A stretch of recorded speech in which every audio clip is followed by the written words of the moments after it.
ઘરોમાં મહાભારતનો પાઠ નથી થતો? મહાભારતના શું સબક જરૂરી નથી કે તેના દુષ્પ્રભાવથી એટલા ડરીએ છીએ કે આપણે તેમાંથી કોઈ પાઠ શીખવા નથી માંગતા?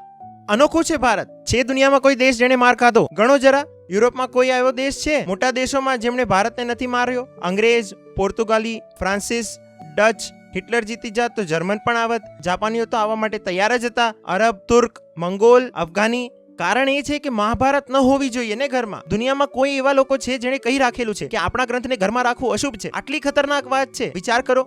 આ કર્યું છે સનાતનીઓએ. મહાભારત જો ઘરમાં નહીં હોય તો પછી જિંદગી ગુલામો જેવી જ રહેશે ને. જે લોકો પોતાના શ્રેષ્ઠ ગ્રંથનો સન્માન નથી કરી શકતા તેમના માટે શું આશા?